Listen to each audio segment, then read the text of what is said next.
find a part to put that part in there. Good morning, good morning, good morning. Welcome to Spark FM Online. Saucy and Friends in the morning.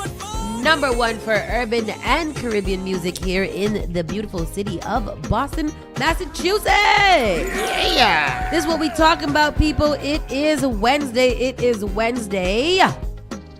And just getting the business taken care of, we would really like to regretfully inform you guys that Pan on the Plaza set to take place tonight on City Hall Plaza via B, Soca, and Friends has now been postponed to a later date, and more information will follow. We'll repeat this message throughout the broadcast just to make sure that you guys know what is going on in the world.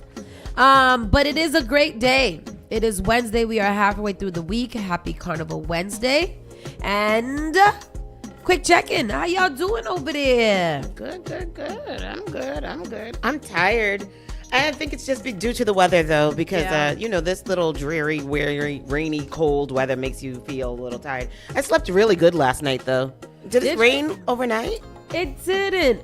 I was absolutely exhausted last night. I slept like a baby. I don't remember nothing. I don't know nothing. Yeah, I slept really, really well last night. Yesterday was a good day. You know what I did yesterday? What? I did a challenge. Cosmo has this list of sexy scenes from Netflix movies. Yeah. And it gives you the list, and it gives you the exact minute in each show.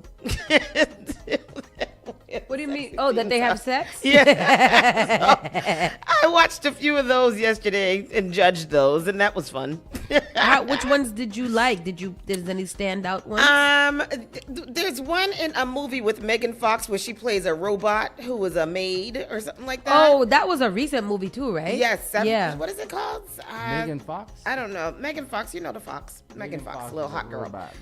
So she's a robot, and that was a very interesting scene. And then another one. I only got through like 4 of them. I think.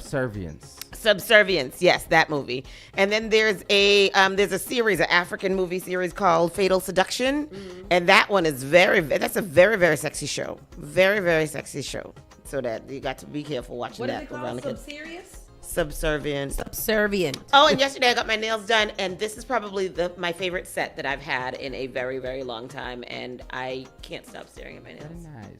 Very nice. See my nails? That is, put it in the camera. Oh, that is beautiful. What made you go with that design? How do you pick a design for your nails? I was looking, I don't know. So I was looking through, because my nails are filled with this color acrylic. So I usually do some kind of something that highlights my nude nail. Yeah. And then I saw somebody with these gold 3D things on them, and I was like, oh, I want to do gold 3D. And so I was going to do plain with gold. But then I was like, I'm a fan of green. Mm-hmm. So I'm like, I want some green in there. And I was just like, here you go. I want this with some green. Do whatever you want. And this is what Nandi produced. And it's amazing. And it's definitely one of my favorite sets that I've had. Absolutely. This is very regal. Thank you. I love it. So that getting your nails done is so therapeutic. And it's very, very mood boosting. Yeah. So after that, I just felt really, really good. And I feel good. That's what our girl Sadiddy taught us. Yeah. It's self-care. It is. Get your nails done. It makes you feel like a new woman. Yeah. It's not only a physical thing that happens, though. It's a mental thing. When your nails are done, you just feel like a new person. You can talk better and be more like that. All right. You know what I'm saying? All right. Yeah, so that's how it is. That's what it is. I found out Rashida Jones is Quincy Jones's daughter. Duh. I didn't know who that was. Because she's white, like a right? White woman. Because she's white. Yeah. Look like she a is. white lady to me. She is. She's not. She doesn't look mixed. She's definitely more white than black. But you know that Maya Rudolph is Minnie Riperton's daughter too. Who's Maya Rudolph? I don't know Minnie Riperton. Do do do do do. Oh, really? Is that who her mama is? Yeah. Oh, that is funny. In that song, she says Maya's name at the end. I didn't even know that. Does she was dying. Yeah, she was dying from cancer. Ay, Dios mío. And she knew that she was, and so she starts singing. Really? Maya Rudolph, yeah. She starts singing Maya's name at the end because she wanted to put her children's name into one of her last works. Wow, which is very interesting. That's crazy. Yeah. So I saw what's her name? Rashida's in this show called Sunny with the robot. Oh, really? Yeah, it's like it's weird. It's weird. It's a new show. It's a series. Yes. Ah. It's a show. Yeah, with a robot. You know, I'm so excited. I finished whatever I was watching, and The Summer I Turned Pretty. Did you ever watch that? No, I keep seeing it on my timeline, but I haven't watched it. Oh, you have to watch that. It's such a sweet little show. It's definitely one of those teen dramas, but it's a sweet little show, and they're in season 3. And I started watching that yesterday. Really, really excited about that. I finished my Sullivan's Crossing, and that's coming back soon because it left us on a good cliffhanger. Who is he? Sullivan's Cross. You gotta watch these shows. It's all very fried green tomatoes and steel magnolias, but I love him. I love those shows. I don't like watching white people live their lives. I do. My friend was like, "There's no black people in the show." I was like, "There's 2 black people in the show." That's Come on terrible. now. Terrible. They have they have to have standard black people. They have to have some LGBTQ. Some DGI. What is it? DEI. DEI. So like, I don't they even fill know. all the DEI quotas in these shows, but they are very white, but they're very nice. Very white. Very nice shows, especially, wintertime, sit down with a cup of tea and watch these shows. Cup of tie. How about you, Triz Rock? Triz? I was over here Triz for quite LaRock. some time. Rockstone. Triz LaRock. I was here for quite some time in the evening yesterday, and then I left here and went to my neighbor's house and did some work over there, and that's it. I just been working on things. Sounds nice. Tell Got your a couple neighbors of to invite us meetings and over. stuff. Anytime. I can invite y'all over for them. Anytime. I can invite y'all over for them. Look, come over to my neighbor's house and be hanging Come out. over there. But yeah. So that is that. Again, people, don't forget tonight, Pan on the Plaza has been postponed due to the weather. But we will follow up with you as soon as we have a new date for that, because Pan on the Plaza will not miss. It will not. It will. Miss. So let's get this show started. Let's go. Saucy and Friends in the morning.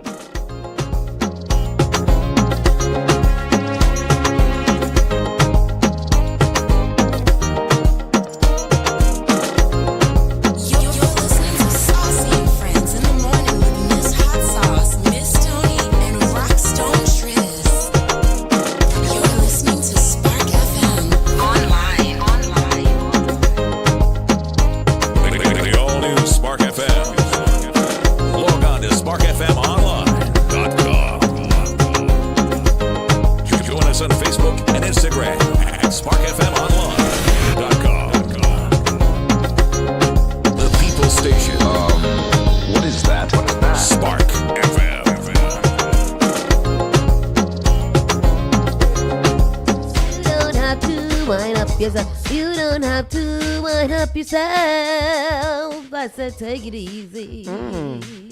Ooh. I'm like Chloe Bailey. Do you know she did a remix of that song?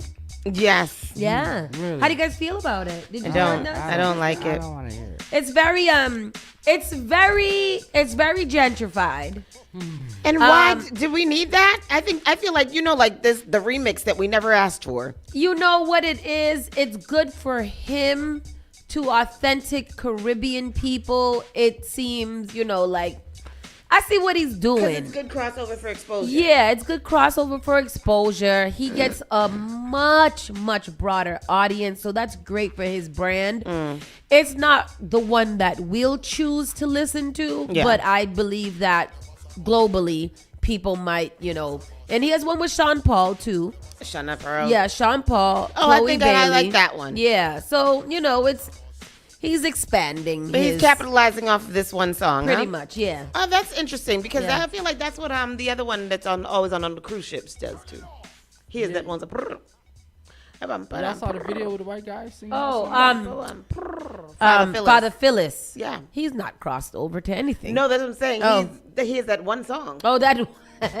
No, Young Bretta has a lot of good songs. Like a lot of good songs. Even before this song, he was rising in his artistry. Yes. Like pretty steadily. Like he was destined to be. Father Phyllis is not gonna go But this anywhere. one hit is what's gonna propel him. Yes, absolutely. Yeah. And that's all it takes for any artist is a one-hit wonder. Yeah. That's why that's and such that a was phenomenon. this is a great one. Yeah. It definitely was a very, very, very good song.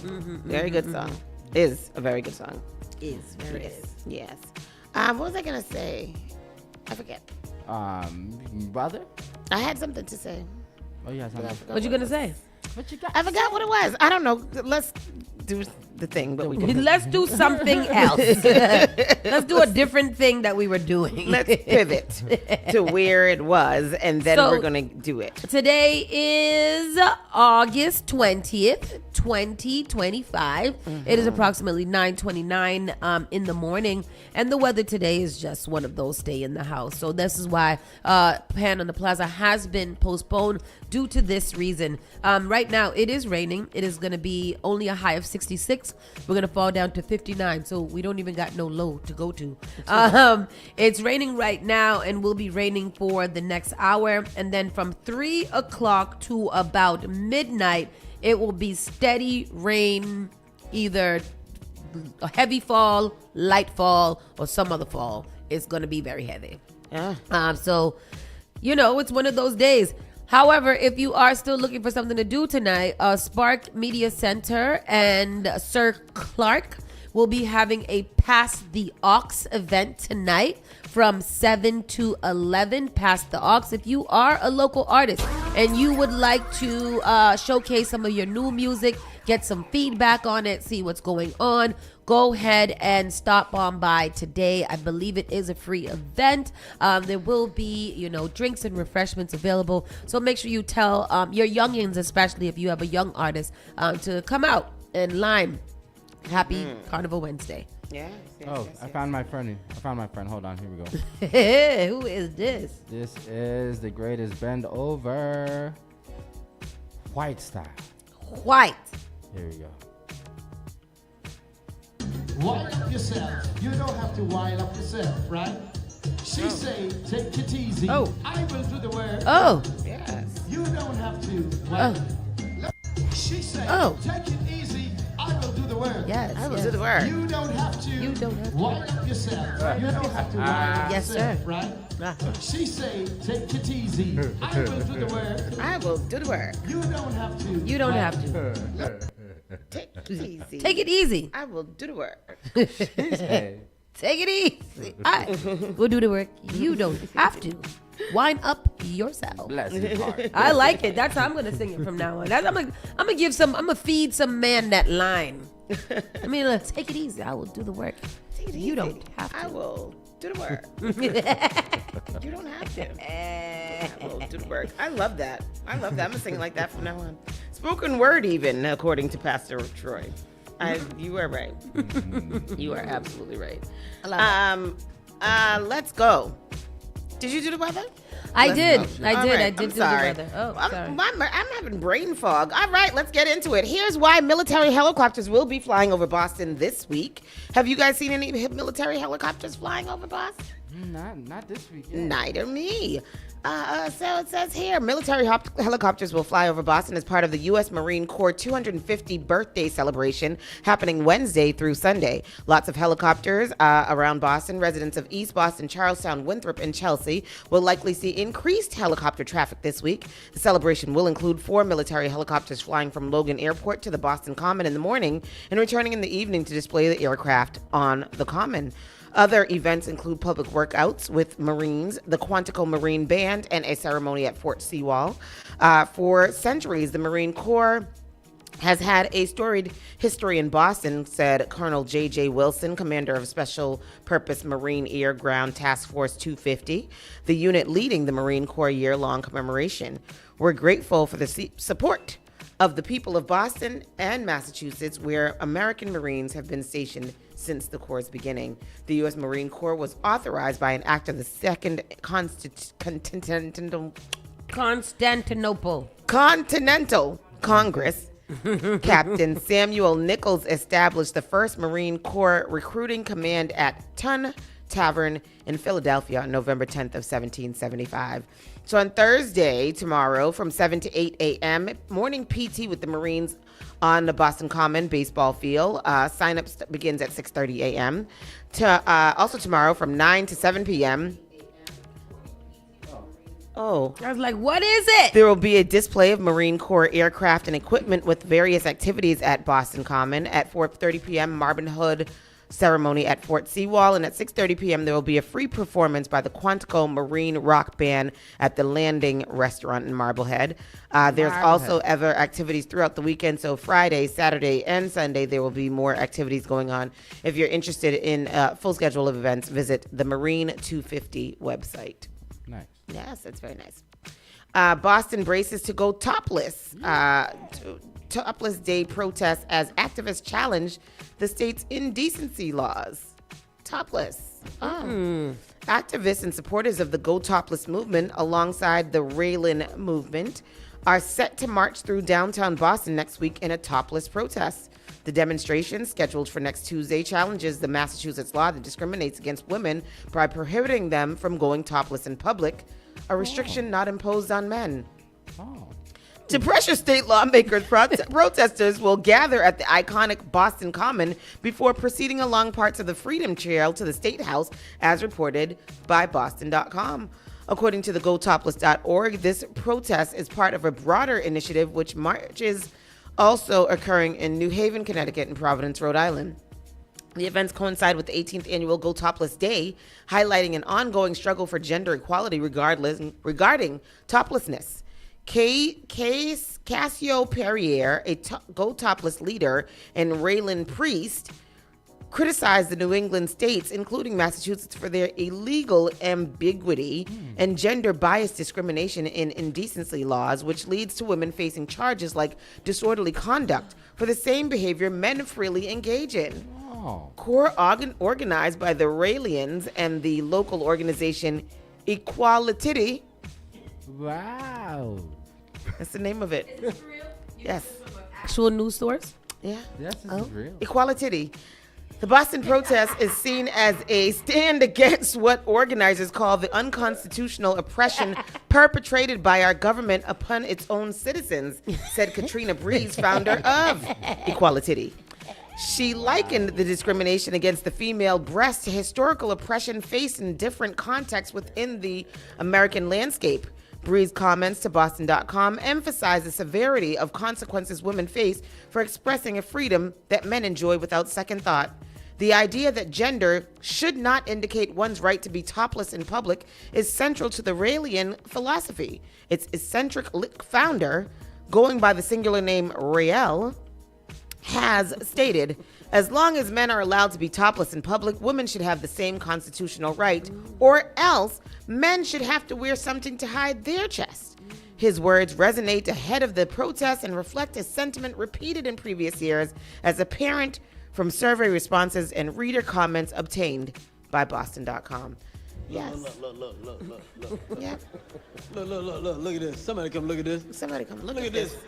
Yeah. Somebody come and look at this. Look Go. at this. I'm not mature enough to have this conversation with you guys. Neither me. And I will go as far as to say this is the exact reason why Donald Trump was able to become the president of the United States. Yeah. Because of dumb shit like this. I don't want to wear my titties out. I don't want to. No, you I don't don't want them care for equality in that way. I don't care. In my house, when I'm at home, absolutely, there should be no laws or regulations to what I can do with or without my body in my house. Yes. I walk around topless and nude and bottomless Oh, yeah. all the damn time. All day. But I'm in my house. Equity. Equality. Equality. We need diversity, equity, and inclusion. Because who is fighting alongside them? Because with what if this? I don't want to see no titties. I don't want to be walking down the street and see no titties. If y'all want to do a little flashing, y'all should be able to do some flashing without getting in trouble, though. Yeah. That's what they saying. But the titty is an actual organ made up of adipose tissues like the booty. So I don't think it's the same as the booty, but it's pretty much that same fat development. It's titties. I don't want to see no titties, and I don't want to see no booty either. Like, I don't want nobody walking around. I don't know why we're we're doing what are we how are we comparing this? Like Tristan should wear a sports bra on his flat nipples. It's just the same. He should wear So that's what they're saying is men need to wear a sports bra, a bra or to cover some themselves? pasties on their nipples in order for them to be equalities. Oh. Oh, wow. But that would take the exotic dancers out of business. You can see boobies. And you for know, free. the thing about it is that for me, I feel like this is just so discriminatory because it's probably only women with nice, supple, firm, upright titties that want to be outside like that. That's the opposite of what I thought. I Really? think it's only them.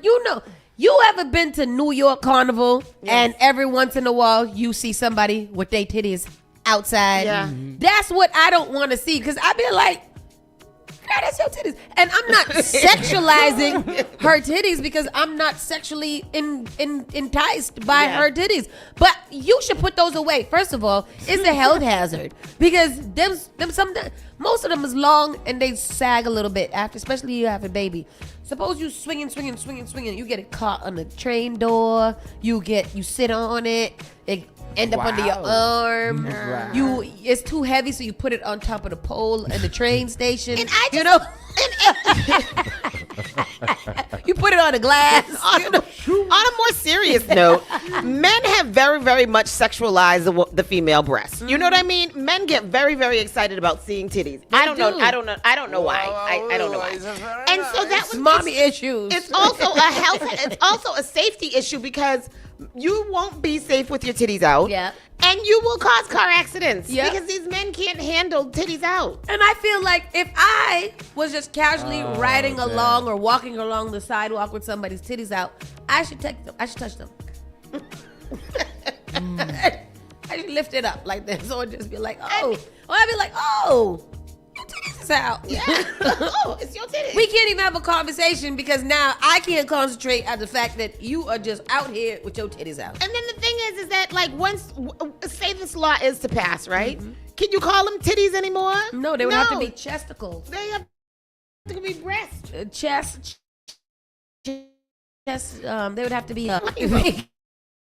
Yes, funny. Equality. This is the Equality Hotline. How can I help you? The world would be a much better place if God seen more titties. They wouldn't be so angry. Just think about it. This morning, I agree with Titties that in the in some evening. respect. Titties in the morning, titties in the evening. Goodbye, Christopher. that's what I don't want to talk to you anymore. You make me angry. Get out of here, please. What is your Titties problem? in the morning and Titties in the morning. Titties in the afternoon. Anyhow, yeah, that's what is going on there. So if you guys want to take part in that movement, or Chris, if you want to see some titties, it's happening next Tuesday. Boston police recover rifle after a shot spotter activation in Roxbury. A rifle. Look at this rifle. What's Was it a going double on? barrel shotgun? No, it's a semi-automatic rifle. Boston police recovered a rifle and ballistic evidence showing following a shot spotter activation in Roxbury on Monday night. Officers assigned to District B2 responded to the activation in the area of 11 Balfour Street at approximately 10:30 p.m. on August 18th. Upon arrival, officers canvassed the area and recovered multiple pieces of ballistic evidence in the side parking lot of Balfour Street. During an expanded search, officers located a black .22-3 caliber rifle inside a black duffel bag along with a white t-shirt on the front landing of 9 Balfour Street. Somebody just cavalierly deposited it on the stairs. It would have been me. Who are they? Freaking UPS with my packages? The hell? Take a picture of it. I delivered it. Right. Additional ballistic damage was located on a vehicle parked on Howard Avenue at about 28 Cunningham Street and a basketball hoop near Howard Ave. Is that where we live? Yes. Oh, Yep. I'm like, that sounds familiar. That's Detectives assigned to District B2 are actively investigating the incident. Anyone with information is urged to contact District B2 detectives. Yeah. Okay. That's a crazy looking gun, man. It does look crazy. And it looks like something that you should have only if you were enlisted in the war. Yeah. And you stole that from your bunker or something. Because why do you have ain't that the gun that Rambo had? It is. It is exactly. jungle? And then you put the chain of bullets around your body. Yeah. Absolutely, And it's 100%. like Yep, that. just so. Just like that. Boston will never back down. Mayor Michelle Wu comes out swinging against Pam Bondi's threat. Boston Mayor Michelle Wu on Tuesday came out swinging against U.S. Attorney Pam Bondi amid the Justice Department's threats to prosecute local officials for not helping the administration carry out its mass deportation program. In a letter sent to Bondi, Wu defended Boston's right to not participate in federal deportation operations, and she cited court rulings in favor of the city's Boston Trust Act, which she noted has been upheld by court as valid exercises of local authority and fully consistent with federal law. And we know that she know because she is a lawyer, ain't she? Mm-hmm. Yes. Mm-hmm. Wu took a hammer to the administration's attacks on American cities and its actions that she said have hurt Boston's economy. This federal administration's false and continuous attacks on American cities and Boston and millions of our residents are unprecedented, she wrote. You have eliminated health care and food assistance for our families, unlawfully canceled grants for our schools and roads, slashed funding for our universities, hospitals, and research institutions, and deployed military personnel to occupy our streets. Bring back at the Trump administration for demanding so-called sanctuary cities cooperate with federal immigration enforcement. Stop attacking our cities to hide your administration's failures. Hello. Attorney General Pam Bondi sent this letter to Mayor Wu demanding she identify the immediate initiatives you are taking to eliminate laws, policies, and practices that impede federal immigration enforcement. Boston has the Trust Act. It prevents local police from detaining immigrants to be deported by ICE unless there's a criminal warrant issued for their arrest. Unlike the Trump administration, Boston follows the law. And Boston will not back down from who we are and what we stand for.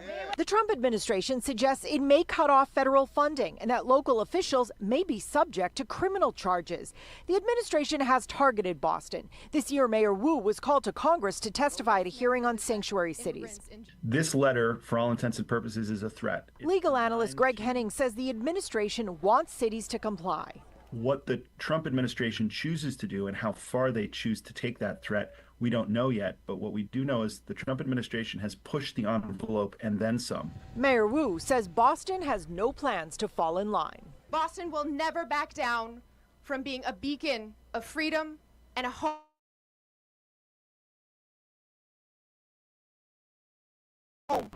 Now, I did reach out to the Justice Department to try to get a response. A spokesperson pointed me to a recent interview by the Attorney General where she said if cities don't comply, they risk loss of federal funding or potentially having law enforcement be sent in.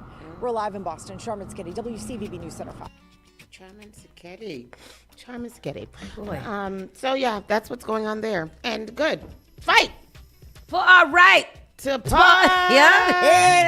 Hey. Right. I'm glad that in these times, I'm really excited to have Mayor Wu as the mayor of Boston while we go through the legal ramifications of what the Trump administration is doing. Mm-hmm. I don't, not to say that nobody else can do it, but her background, her experience really sets her up to be able to fight this issue on a legal level and not like an emotional or egotistical level, which is what I really appreciate. So I'm excited about her. Speaking of Boston, and I didn't say this earlier, I attended the District 7 candidate forum last night. Oh, really? Yeah. Okay. Very interesting. There are still 11 contestants. 11, what are they? Electorate? What's it called?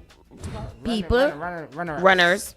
Yes. There's still 11 runners. Some are clownish. Candidates, yes. There you go. There are only 2 females running, both women from different countries, one from Trinidad, and where is Tashad from? She's from Guyana. She's from Guyana. I think it is Guyana, yeah. She is from Guyana. Maybe if I'm wrong about that.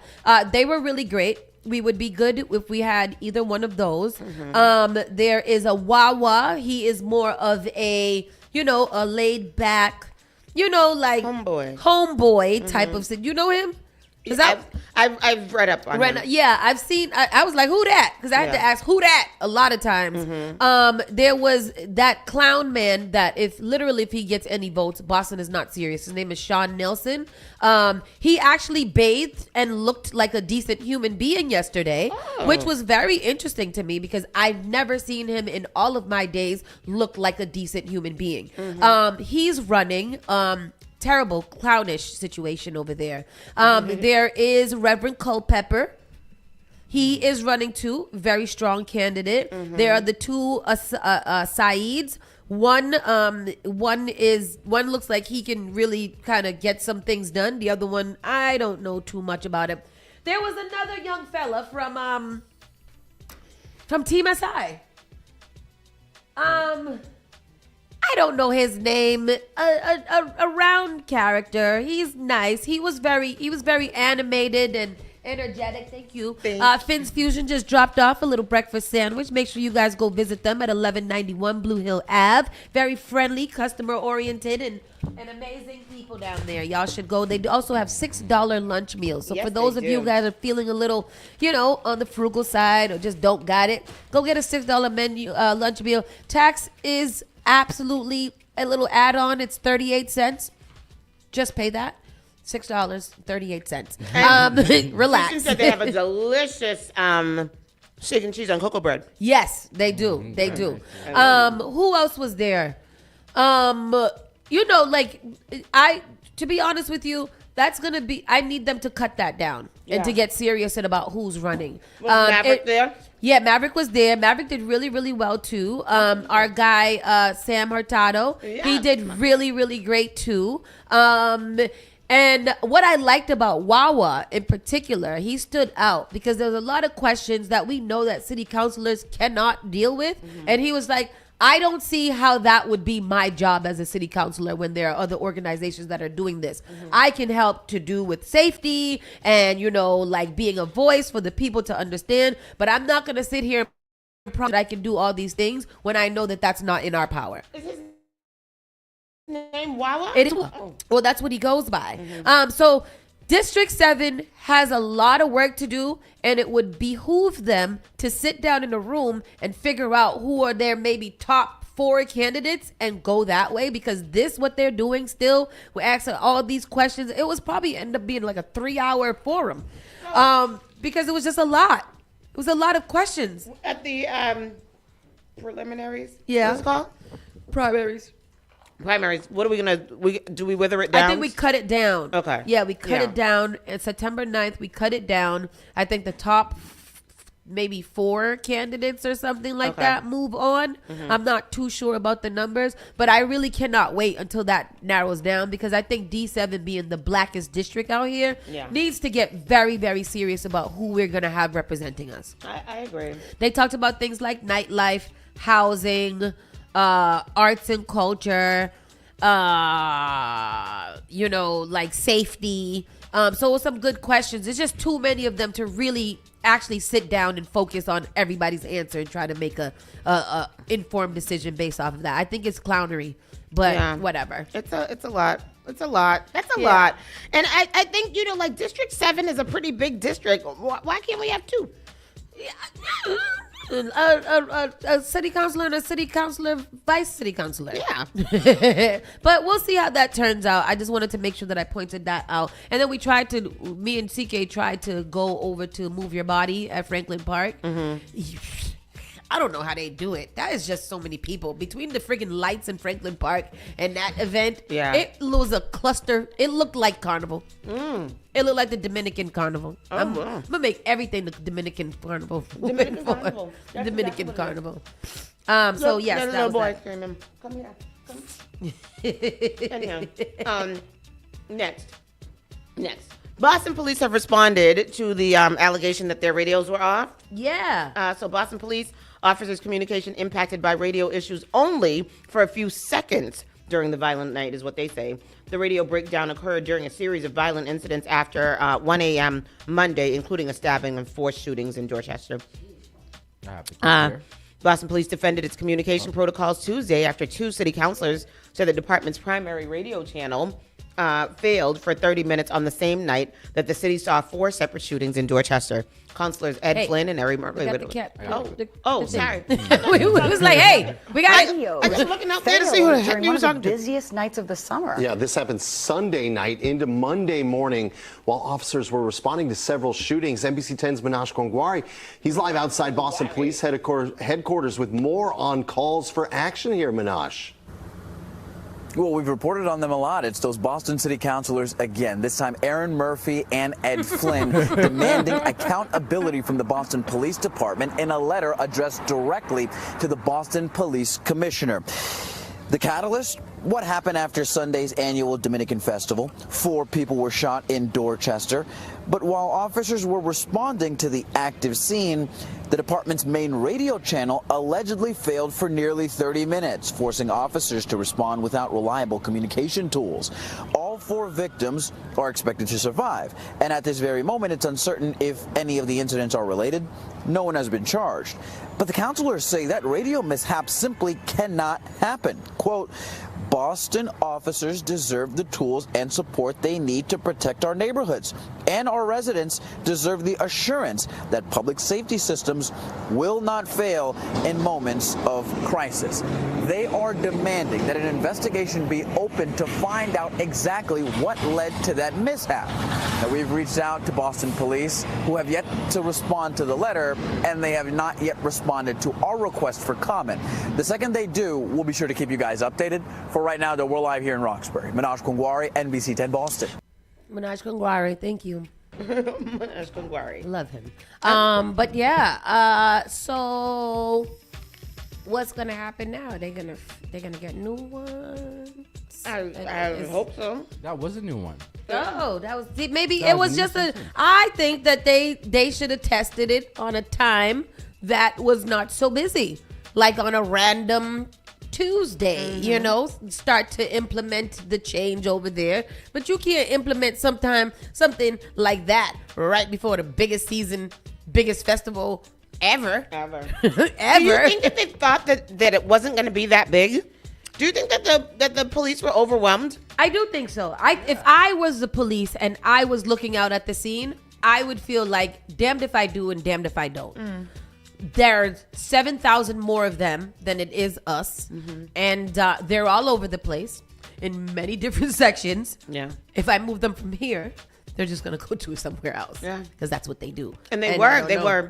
I mean, all within like a 5-mile radius, but different areas of this, like this, it was activated. Blue Hill Ave corridor was activated. I asked my nail tech yesterday, maybe, is that racist? She's Dominican. And so I said, were you out there? And she said, oh, no, I don't go to that. I don't go to that. I don't go to that. I don't It go says to that. Dominican Festival was peaceful, organizers say, because hours before the stabbing and shootings, a short distance away from the from 3 of the shooting locations, the annual Dominican Festival was held at Franklin Park. Violent incidents occurred outside of the Dominican Festival last year when 5 people were shot, and in 2012 when 3 women were fatally shot. Damn.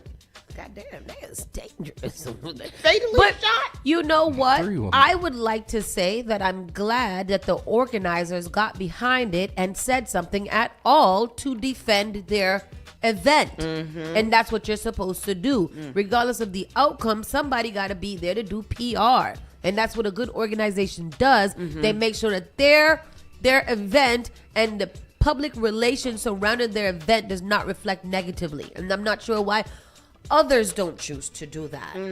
But happy Carnival Wednesday. Happy Carnival Wednesday. Man gets shot on Talbot Ave, then gets arrested for the loaded machine gun he had with him. Please say. Yes, as he should. Boston Police report officers. Wait, he got shot? He got shot And they got arrested him? Well, yes. He had a machine gun. No. Why you had a machine gun for? And why you didn't use it? To shoot back? Where were you going? People shot you. Yours is more. Yeah. Yours is more machiney. Boston Police report officers pursuing a dirt bike spotted puttering away from a gunfire on Talbot Ave across from Harambe early Tuesday morning. Watched both driver and passenger fall off nearby 2 miles away in Fields Corner, then discovered that the passenger had both a fresh gunshot wound and a machine gun loaded with 30 bullets. Here's another thing. You know, I'm tired of seeing these dirt bikes and mopeds and scooters with 2 men nut to butt on it. Yep. And then you riding with a machine gun? Nut to yup. butt on a scooter with somebody? Tell me how and when it makes sense. Tell me how to it make it sense. I don't like it. According to police, the BPD shot spotter signaled a gunshot on Talbot at Kerwin Street around 2:45 a.m. Arriving officers spotted a red dirt bike with 2 people on it fleeing the scene. Officers quickly located the passenger, later identified as... Stick onto my butt. Hold on. Squeeze up yourself onto my butt. Officers quickly located the passenger, later identified as Roger Estrada, hiding under a vehicle on Barry Park. Got him. Officers learned that Estrada was suffering from a gunshot wound and was transported to a local hospital with non-life-threatening injuries. During the response, Dorchester detectives recovered a gray backpack in the roadway near Adams Street and Robinson Street. Inside, they found a black Glock handgun with an extended magazine, a firearm switch allowing automatic fire, and an obliterated serial number. The gun was loaded with 1 round in the chamber and 29 rounds in the magazine, which has a capacity of 40. Also inside the backpack were a credit card bearing Estrada's name and a pill bottle containing 3 small pills marked K18, believed to be oxycodone. Estrada, 21 of Hyde Park, was charged with unlawful possession of a firearm, unlawful possession of a machine gun, unlawful possession of large capacity feeding device, possession of a firearm with an obliterated serial number, unlawful possession of ammunition, and possession of a Class B drug, police say. At his arraignment in Dorchester Municipal Court today, Judge Jonathan Tynes ordered him held without bail until at least a status hearing on August 26th. The court docket specifies other reason for his being locked up, which is typically cited these days because no defense lawyers were available to represent him for a bail hearing due to the ongoing strike by private defense attorneys. That's still going on. Wow. Officers were arresting a guy for spitting on a T-bus driver when a different guy with a legal gun showed up and got involved, so they arrested him too. Yes. Say it again. Mind your goddamn business. Remind it one more time. They were arresting a guy for spitting on a T-bus driver when a different guy with an illegal gun showed up and got involved, so they arrested him too. Well, what's wrong with these people? You got to mind your business. The story that we talked about yesterday about the man who got mollywopped in the movies yesterday. Yeah. Overwhelmingly, the comments under that was like, why didn't he mind his business? Like, what makes you think that you could stand up against teens in a movie theater? Why Don't you with try your to girl? be a hero, man. Don't do it. Don't Like, try to be a hero. Bro. Get up, go complain to the people and get tickets for the next show or something. But don't fight these 8 boys and 2 girls that obviously have no regard for human decency. Transit police arresting 2 men stemming from an incident on an MBTA bus on Cummins Highway in Mattapan Monday night. A man they say spit on the driver, and then officers and a second man, they say, stopped his car, got out, and began telling the officers off, even though he had an illegal loaded gun in his car. So you see people arguing on a bus, you gonna stop your car outside of the bus to not mind your business, and then get arrested for your illegal handgun. Yep. Play stupid games, win stupid prizes. Win the stupidest prizes you could ever win. And the more you F around, the more you find out. I guess Hello. police say Victor Jackson, 38, spat on the driver at Cummins and Richmere Road around 9 p.m., then ran away. Responding officers found him nearby, and after spitting on them as well, officers started to arrest him. Wilner Ritchie Jr., 36, stopped his vehicle in the middle of the street, exited, and began to interfere with the TPD officers, police say, adding that after he was arrested, police found a loaded gun in his car, which he could not legally own because of prior felony conviction. Jackson was arraigned today in West Roxbury Municipal Court this morning on charges of assault and battery on a public employee, assault and battery on a police officer, disorderly conduct, and interfering with a police officer. He was released on personal recognizance. Ritchie was arraigned in Dorchester Municipal Court on charges of unlawful possession of a firearm, improper storage of a firearm, unlawful possession of ammunition, attempting to commit a crime, assault and battery on a police officer, and disorderly conduct, court records show. He was ordered held in lieu of bail, although his case record does not indicate the amount of bail. All because you wanted to get in some. All because you did not want to mind your BI business. Malika said, are guns cheap? Everyone got one. I think they started like around $500. $500? That's a lot, ain't it? That's a lot. Is it? They cheaper than that. You could get one from the back of the truck. They're cheaper than that. I want one. I want a legal one with the serial number still on it. Mm-hmm. That's the kind I want. You gotta go to the shop for that. Sawed off shotgun. You can 3D print your own gun too. Oh, I'm gonna get me one. Where do I got to go to that? I gotta go to MIT. Huh? Staples. I'm scared to go anywhere. Too much guns is outside. Too many. Anyways, you guys. Gun.com. Don't go on that. I got a license. Oh, yeah. I'm LTC. Go on that then, girl. Go on to that one. Go look at it. See I what want it to say. see. Tell me what it say. Gun. Where to? What do I type in? Gun sales. Where to purchase legal handguns? The gun store. At the gun store. Yeah. Shopping. Let me go to the shopping tab. Okay. We could go to 4 Arms LLC. That is in Quincy. J&J Arms is in Dedham. Or Sportsman Den in Quincy. Nah, another one in Quincy. Go on, take Oh a no! Look, Tristan, you could get a little. Wait, are these real? break. Be back. Be right back. You're listening to Saucy and Friends in the morning with Miss Hot Sauce, Miss Tony, and Rockstone Triz. What is this, Doctor? This is Spark of New England, Spark FM. Bringing the heat back to the airwaves. Turn us up. All right, let's take a look. Often I hear people talking about how high their electricity bills are. Massachusetts has programs that everyday homeowners pay for, but never look into. Have you ever considered why some homes have panels and others don't? If you have Eversource, National Grid, or Unitil for electricity, you are paying for your neighbors to get panels at no cost. The charges are on the bill. Why not get someone to pay for yours? This program also helps with re-roofing, tree cutting, and electrical upgrades. If you're tired of short-term solutions for a long-term problem, connect with Bakari to find out if your home meets the requirements to upgrade at no cost out of pocket. Save the planet, future-proof your family for power outages, and save tens of thousands of dollars on an otherwise lifelong bill. Mention Spark when you call or text SPARK to 617-833-8940 to get 2 months off your power bill covered if your home gets selected. Advertise your business brand or music on Spark FM. Contact us at sparkfmonline.com for more information. Each and every Saturday night from 6 to 9 p.m. inside the Avenue, where you bring the drinks and we bring the vibes. My name is Gary Banton alongside my co-host Big Trini right here in SparkFMOnline.com, the #1 place for soca, hip-hop, R&B, and more. Each and every Saturday from 6 to 9 p.m. It's the Avenue. Praise the Lord, City of Boston. This is Brother Chris right here on Spark FM. Come on, sing it!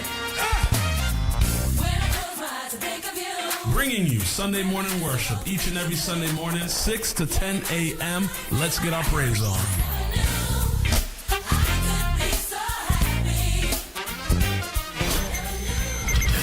We all make choices about alcohol. Kids make choices whether to drink or not. Bye, Dad. Remember, I'm going to Alex's party tonight and sleeping over. Hey, remind me about that party again? And adults make choices whether to talk about it. That's true of parents and every other trusted adult in a kid's life. Kids want to know our expectations, and they want honest answers in everyday conversations. So talk with your kids and help lead them on a positive path, because when you talk, they hear you. Learn more at underagedrinking.samhsa.gov. Boston's new home for urban Caribbean music. Spark FM. Spark FM. Playing all your favorite hits from reggae. Spark FM. If you know mess with where you are gonna see a million. We got it gon' go long just like the Amazon. Spark FM. I know that life is not easy. No say we are for win, yeah. Walk with the camera like Jesus. Soca. Hip hop. Yeah, we on and we going crazy. R&B. You could do damage.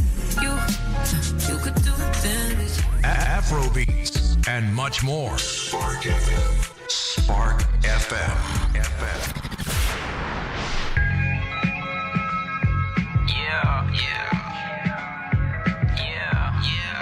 Switching 4 lanes. Two sides of the same coin. But you can keep the change. Yeah, that sound. Yo, I'ma pop the cork in this bottle and get lifted when the clip hold 30 way the pole hit different. I'm a guard shooting from the logo like Lillard. I'm a star trying to have all my bros in position. Reputation excellence, this big step is fly street in a cephalus. When it come to the town, who gon' represent?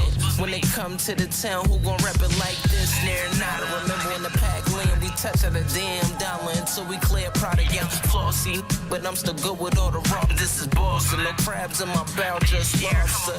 Cause I can't go heavy on the grand reach for me. But it'll cost you your hands, it'll cost you your mans, that'll cost me some bands. I'm a boss, only talk when I cancel, fitted like Fashion Week. So I showed up late fashionably. Shorties greet me by your majesty and give me numbers. I'm only getting older, feeling younger. I hit 2 times the ass scratches. You can't last your air backwards. I'm from a main street, we stop traffic. Every time she see Avis orgasms. I'ma cut the seal on the pack and let the aroma breathe. LA Ritz or Rush, 30 plus on the potency. Spent the OKC KD to get the Rollie. 35, but it's worth 50 soon as I hold it. I appreciate, never depreciate. Don't make me deviate. Alleviate, pull a high sleep with the secret safe. I'm missing details in my verses to mislead the cops. You missing details in your verses, never seen a block. You never been in it for real, you just dream a lot. I seen a lot. If my eyes could talk, they wouldn't speak a lot. I'ma just live by the code, I can't shake it. Loyalty for I got to pay what, I never break it. Make a flip and move to Jamaica to stretch the paper. I'm never coming back, America full of haters. Wearing proud American cups in all flavors. And I'm retired, not from doing favors. I know I'm the greatest, sometimes you gotta prove it yourself. Like having shooters, sometimes you gotta do it yourself. Acting like you got it, homie, you just fooling yourself. Playing invincible, knowing that's not good for your health. You see the team, double up your bets on the chip. I pick them and roll, they love me like Kevin in his. I look good in the 5, but look better in the 6 to fly. With mine, it look better when it mixed. They say on my name like they want action out here. Crazy, you see how niggas acting out here? They want freestyles and ain't taxing out here. I get it so many ways like the Braxtons out here. Baby, I ain't hating, but tell me, what do you see in him? She want a cuff, but no, there's no police in them. They talking top 5, well, I'm like 3 of them. Even with no faith, say they believe in them.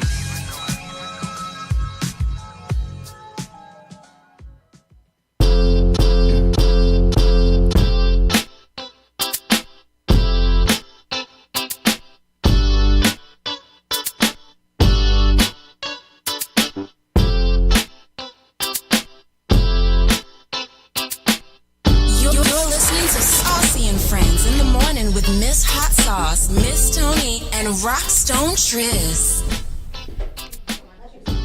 Thank you. All right, we're doing some mixing around, some going around because we've got a full house in the building today. Welcome back, Spark FM Online, #1 for urban and Caribbean music. We are in the building, and today we are joined by our good friends from Build Boston. And if you don't know what Build Boston is, you'll find out in about 30 seconds. And we will get right into it. We're trying to stall, waiting for Miss Tony to get here. However, we will start because I'm running out of words to say, which I never do.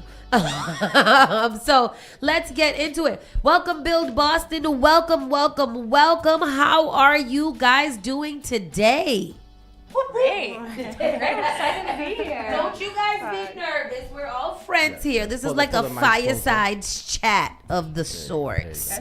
So we'll start off with Angela. Angela, give us a little rundown about what Build Boston actually is. Sure, happy to. So my name's Angela. I work for Build Boston. We were started here in 2011, brought from the Bay Area in 1999. Basically, we're a high school entrepreneurship program, and it's a class that teaches students how to run a business. We are in under-resourced communities in Boston and in surrounding neighborhoods as well. And it's an elective class, so students take it for credit during the day. They learn how to run a business.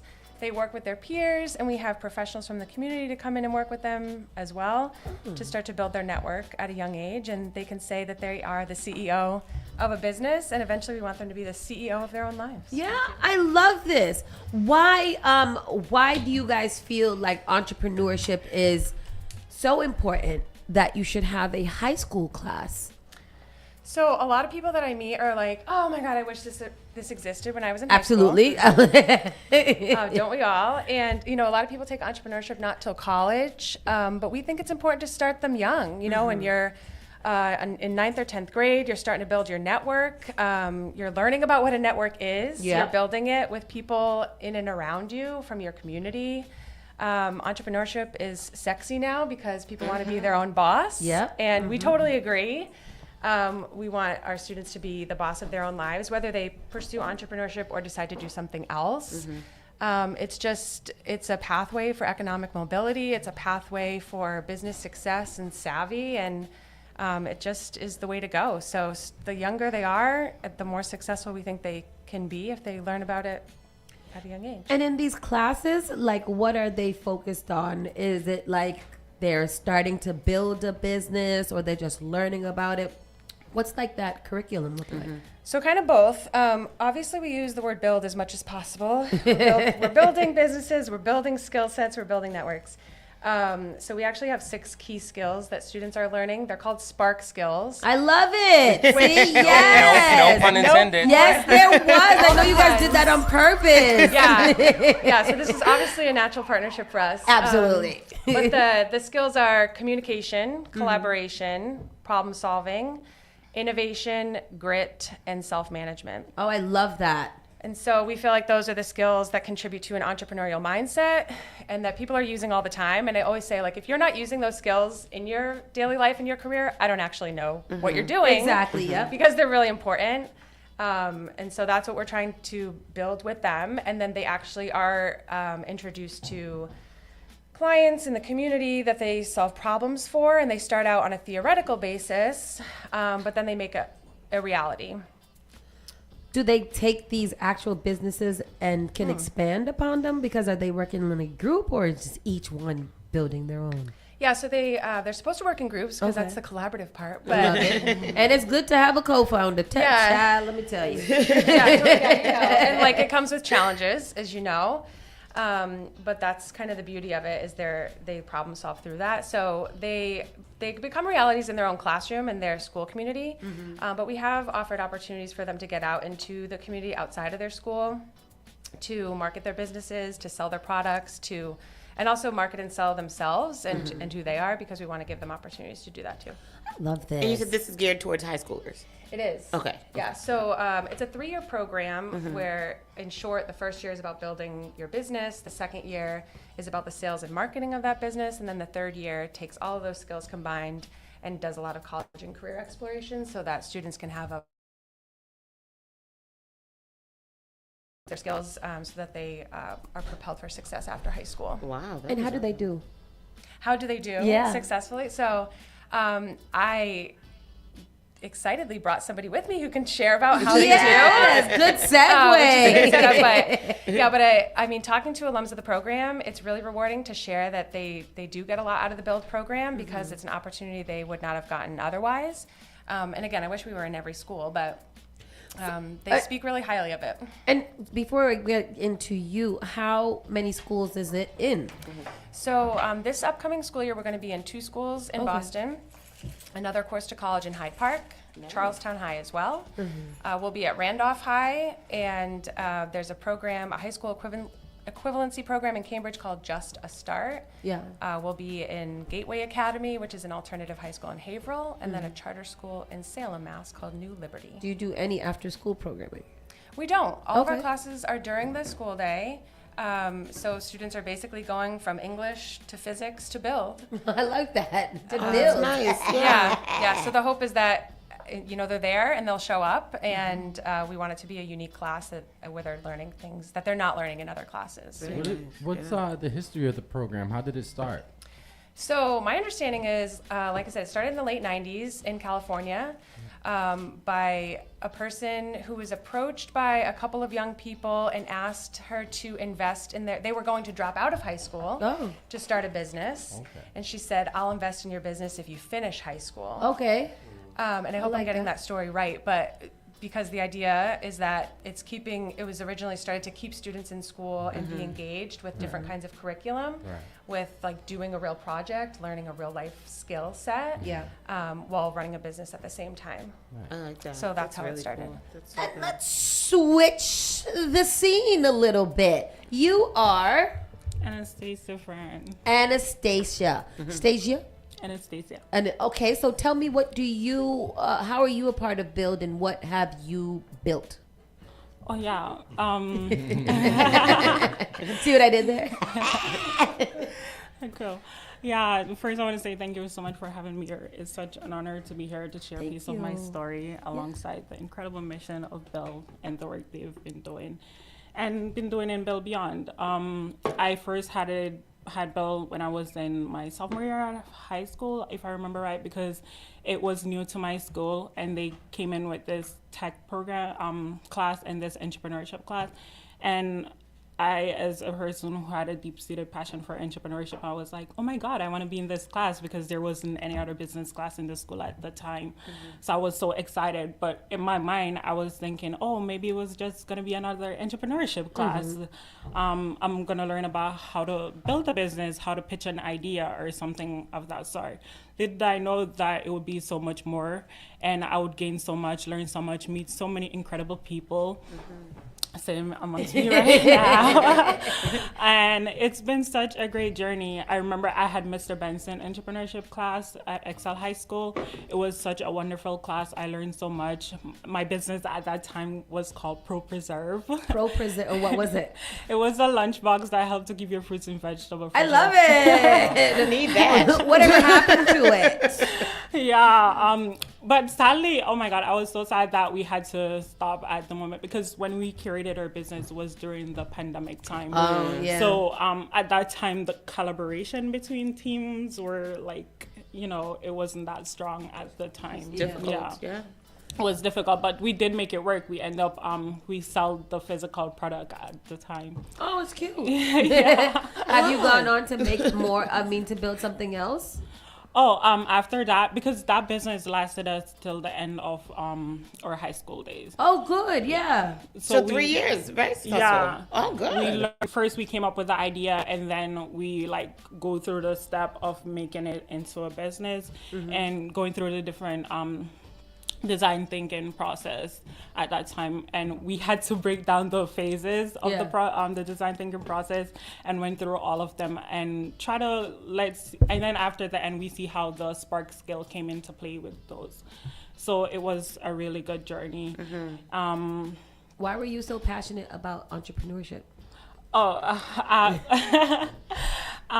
would say because I lived in Jamaica for 14 years. And yeah, Jamaicans usually have about 17 jobs. Or their own business that they've created out of those 17 their jobs. own business.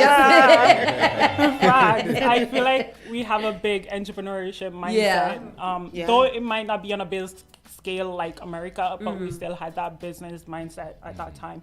So I wanted to be the boss of my own life, as mentioned, the mission. So I was really excited for the program at that time. But at the time, I didn't know it was a build, that it had like a program and community aspect of it. Oh, good, yeah. I thought it was only a class, but it's so much more. Build has become a family to me. It's been somewhere I can go and how to say, lay my burden down. Yeah, we have so many incredible people who are invested in our growth, and they inspire us, motivate us to become the better version of ourselves. Very nice. I always say Bill shows me who I am, and more importantly, who I can become. Oh, I love that. Yeah. I want to go to Bill. So it's like an elective? It's an elective class. And then, so anybody can take it as long as you're in one of these schools. Right. That is so cool. And what is the we were building desk. I know. Building footstools. And then bookmarks. How is the class taken? It's an elective. Do you see a heavy enrollment? Oh, Yes. Gotcha. Yeah, it depends on the school. So Okay. when I say it's an elective class, it means that it's not required for graduation. Right, yeah. Some students elect to be in it. Other teachers elect students to be in it.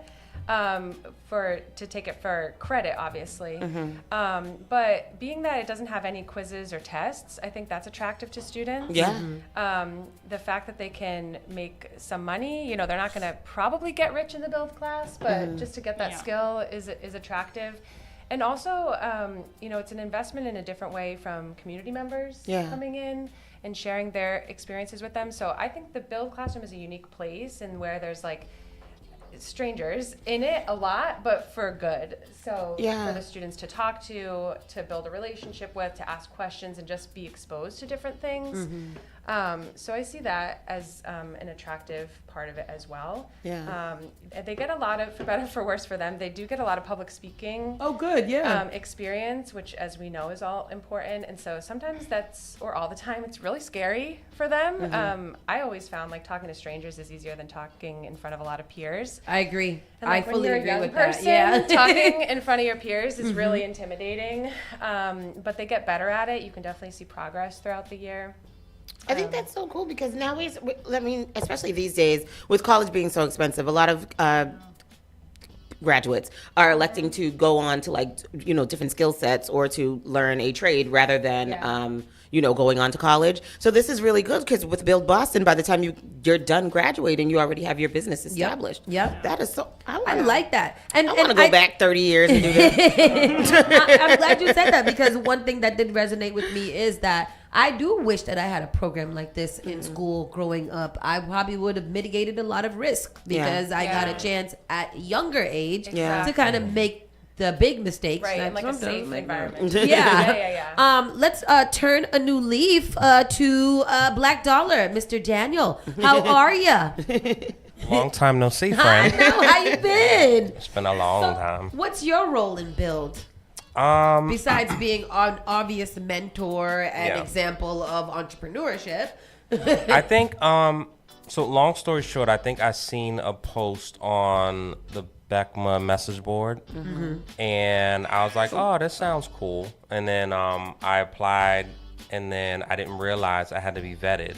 Oh. And so it was a whole thing. And Angela like interviewed me. It was a whole thing. And so I was like, all right. You can't just accept anyone. I know. And I love that because that's part of my issue. Like, you know, everyone can't be invited. I agree with that. You need to have some discernment. You need to have some criteria, all those good things. Absolutely. So I appreciated that. Anyway, I didn't fully know what I was getting into. I just knew this was something that was a dope idea. Yeah. Going into the school, I was in New Mission? I was in New Mission, and it's a dope experience of going in as an adult and talking to possibly your younger self. And I think the flip side of what I feel, one, I'm always transparent, right? So I shared a story of I was in high school, I made a misstep, I got expelled, and I try to gloss over it and get to the other stuff, and it's always like, well, what did you do to get expelled? And it's what like, happened? It's like, you know, so it's one of those things. So, but I think the point is mistakes can happen, and it's how you pivot from it. You know what I'm saying? And I think the other thing for me is, yes, being a boss. What I love more is being a boss of your own life. Yeah. But I always say to people, entrepreneurship is not for everyone. Boy, and it is promoted as, I'm a boss, I'm a boss, I'm a boss B. And it's like, look, guys, it's sleepless nights. It's uncertainty of pay. It is stress. It is 24/7 if you don't have boundaries.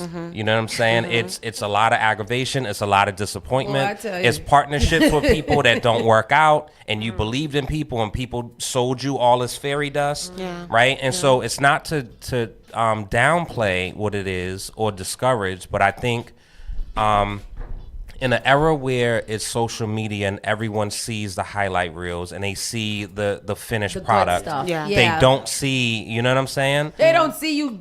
They don't see the grind. They don't see that part. And so I also tell them and encourage partnership because I think that it's also something that happens so much, and it's frustrating to me where like everyone just has to do it themselves. Yeah. But if you are a person where you're not able to go door knocking, right? Then if somebody is vocal, put them on your team and have them do that. Yeah. If you're not a person where you can write a sentence, right, and you have all types of typos and grammatical errors. Wow, at but, me though. But well, yeah, you know. but like, you know, build a team and don't pride yourself on being the smartest person in the room. Yeah, right? absolutely. And the other thing that I say to people all the time, and there's scenarios that gets presented to the students, and then they have to kind of problem solve how to create a product, which I love. Even that is valuable. It's super dope. Yeah. And I think that is what I appreciate more, because even with a lot of businesses at these, and I try to be respectful, let me say it this way. We're very a lot of PC here. no, a lot of marketplaces and pop-ups, right? And you go in and it's the same types of products all the time, right? And it's like, guys, how much soap, how much lotion, how much black art, how much black art, how much jewelry. Listen, Yeah. identify a problem in your life that you are frustrated with and try to solve that. And then other people, I'm sure it's the same problem, right? Yeah. Look at Squatty Potty, look at Scrub Daddy, look at Post-it notes, look at, you know what I mean? All the things I have in my house. So that's what, and I think the thing of sustainability of like, even with Black Dollar is a mission. It's a mission statement. It's not so much clothing. It's just used via clothing. Yeah. But the statement of the intentionality of, if you go to Starbucks 5 days a week, maybe go to Ripple Cafe 2 days a week, right? And implement and be intentional with your support of community businesses, right? But that is a mission statement that I felt was important. And my mission statement benefits a Spark. Yeah. It benefits a different clothing. It benefits, shea butter smoothies. Yeah. Right? Yeah. So, I think that the students are, they're really receptive. I mean, I think you have some that's kind of like, what am I doing here? What's the point? Yeah. But for the most part, everyone's like, oh my God. And it's the idea of creating something, and they have to actually break down the cost of goods. You have to actually detail all that. You have to order the products on Amazon or wherever and put it together. It's a whole thing. You know what I'm saying? And so, shout out to Build for the intentionality. It's my favorite word. That's awesome. But it's a real thing. Yeah, did you say? Oh. No. Hearing you guys talk, like just about, building this infrastructure in young people, and the point that a lot of people, some of them might not be that interested. I feel like when you're young enough, you get to figure out if you're interested in that or not. Like he said, entrepreneurship is not for everyone. So if you are bored now, you might get excited later. And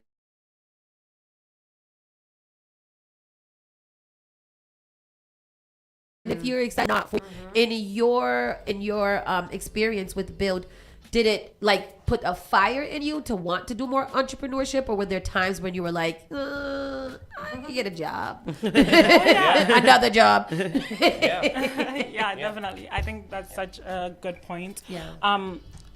Like in Build, they didn't, to be honest, my Build class didn't just teach us how to become an entrepreneur. Yeah. They also teach us how to become like a better person for yourself in general, and like how to go into the workforce and stuff like that.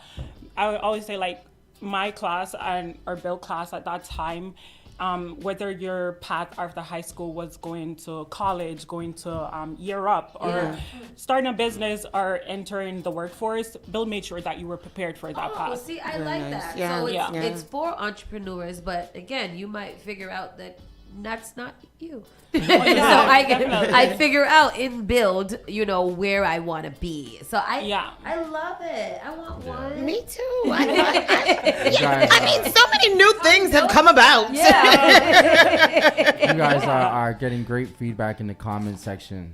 Yeah. Say the comment. Some of them are. There's a gentleman that said, I really appreciate this channel, great information. I think we need more mentors in schools, and I think we need more mentors to teach teens not to go with teachers. I bring that up because 5 years ago I had a cousin that wanted to go with the teacher. She was 17. The teacher was 27. I don't know where that I don't comment know is what going. that's Just keep maybe, yeah. You know, people offload sometimes their thoughts. But somebody said, Pastor Troy said, good stuff. Love what this program is offering. Chris said, never mind. No, yeah. I don't know who that is. Yes. Who is that? That's very good. And shout out to Ripple over Starbucks every day. Somebody said. Nice. Oh boy! I think if people are, what I would love is that this build is in every high school, and I think not to use the word again, but the intentionality of making it a course throughout the day is important versus like an after school elective where sometimes people will go or they might go just to be there, right? Like this is something where it's just as important as your English class, your math class, your history class. Right. And if I had this, I would definitely choose this over a lot of those classes. Yeah, man. Definitely. But it's super dope, and I think there's also incentives that gets done where there's like build bucks where like the students that are the most engaged can get build bucks, which they can actually like buy stuff. There's a pitch competition where you actually win money. I like that. You know what I'm saying? And there's like and the connections that gets built from that, right? So it's super dope. Yeah, very nice. Clearly, it's super dope. And so, how you can only get involved with it though if Through you school. go to one of those schools. Is there any plans to expand it outside of a elective curriculum? That's a great question. So it's offered, there are pieces of our curriculum that can be offered online that can be used across the country. Okay, good. And aside from Build in Boston, we are in New York City. Yeah, I was going to say the Metro yeah. DC area, Pittsburgh, and then on the West Coast, LA, and the Bay Area still, where it began. So it began in LA. Yeah. Oh, no, wow. It began in the Bay. Oh, okay. Oh, Yeah. wow. I was just educated on the different parts of the Bay and what that means. If you're listening from there, sorry, I still don't really know. But it's in Oakland, I know that. Yeah. It was started in East Palo Alto. So anyways, there are pieces of it that can be used digitally across the country and that teach parts of it. So there's a little piece called the Design Challenge, which focuses on the steps of human-centered design, which is not something that's like taught anywhere. And then there's a piece that was made into it's a gamified version of our curriculum. It's called FamBiz, short for Family Business. Yeah. And it's an experience where you become the CEO of this family-owned cookie company, and our students and alums actually co-designed it. So it's like bright and colorful and looks like a comic book strip, and it's very cool. Nice. And you make decisions, and it has like meters for your health. Like this is the health of your business. This is the health of your team. This is the health of you and your mental health. Which is really cool and important. It's over encompassing of many different aspects of the entrepreneurship, from the mental part of it to obviously your physical, your marketing, and all kinds of stuff. So I think Tristan's on it right now, and I want to play. Oh, I want to play right now. Choose it. So that's what it looks like. So those couple of pieces can be used for teachers across the country in different programs, and some of them can even be adjusted for middle school students. What is that? You haven't seen it. This is so cool. Yeah. I don't understand. I don't even know this was. I'm going to go home and play this immediately. Can I play? Yeah. What the hell? Well, I did put it in a newsletter last year, but that's okay that you didn't read it. Well, Where did you find that, Tris? It's on the website. No, I'm really glad you found it so you could see it. FamBiz. No, that is cool. Tristan's going to put it in the comment section. I can't wait to get you guys out of here. Oh my God, because I want to play that. I want to press the buttons. So things like that are just really cool in general too. Like you're allowing people to kind of get a little glimpse in a very sexy way, a little fun way. Interactive. I love it. So where do we find Build? Because we do have to pay some bills. Where do we find Build? How do people get, their people involved, find out what schools are there, and to, encourage their children to sign up if it is offered for them? So our website is super simple. It's just build.org. If you're in the Boston area, you can do build.org/Boston, and you Mhm. can reach out to a member of the local team. If any of the schools that I mentioned are communities you live in, Mhm. please reach out to us. You can go also to the website build.org/volunteer to find out opportunities where you could visit the classroom, share Mhm. your experience with students, connect with them, coach them, give them feedback ongoing, or we're always welcome just visiting. So if you want to just check out the young people and what they're doing, you're welcome to come by. And if you're in our other areas, you can connect with a local person there. You can find me on the website, and I will connect you with anybody that you want to meet. And Angela's very, very personal and awesome, so she definitely will hook you up with whatever you need to be hooked up with. Yeah, and this I have website something. is very, very informative. So there's a sign up list on the website, right? Mhm. All right, so here's my calls to action to everyone that's listening and everyone that is going to replay this and share it, hopefully, right? Yes. I think go to build.org and sign up for the news and what's happening, right? Mhm. And so when they do the pitch competitions, you can come and support and show up for the young people. Mhm. One. Yeah. Two, parents and students, if you want Build to be a part of your school, go to your administrators, go to them every day. If you want to put it in writing, and go to them every day and say, we want this in our school. Yeah. Right? Yeah. Because I Because think it doesn't that's work I think without that's that part of it. support And I and that think that, leadership. you know, people underestimate and they look at this as, oh, it's just an elective little program thing, but it's super important. So take the power, and everyone's, you know, voting online for best whatever. Go to your administrators and say, we want this. Yeah. And it's not a difficult thing. All they have to do is have a couple of meetings and figure out budgeting, and they'll figure it out. So that's my call to action. Please, please, thank you with a cherry on top. That call to action. Yeah. That's a good call to action is. because it's a very low barrier way to help your kids. We're always talking about financial wealth and health and education. My feet was ashy. Financial wealth and health and education. I think this is a great way to start getting these types of programming Yeah. inside of your kids' school so that we can stop, you know, kind of complaining about what we don't have and start making the moves to get what we do need. Yeah, absolutely. With- And this is a better route to entrepreneurship than being a what is it? A YouTuber. Like my son says. He wants to be a YouTuber. YouTuber today. Oh, good. This today. morning it's YouTuber. It's very diverse in his gainings. But thank you guys so much for coming and talking to our audience about Build Boston. Yeah. I hope that they do take heed and find out a way to get their kids involved and just expanding their minds to what is out there. I definitely plan on bringing this up to the PTA. My son's only in middle school, but we're gonna Get it going by the time he get there. Yeah, by the time he's there, Yep. Bill could be there. Oh, That'd be awesome. I wanted to add because we also have like an alumni program. Oh, good. And it's called Build Beyond. It's like official now. So it's like after you leave. Clock it.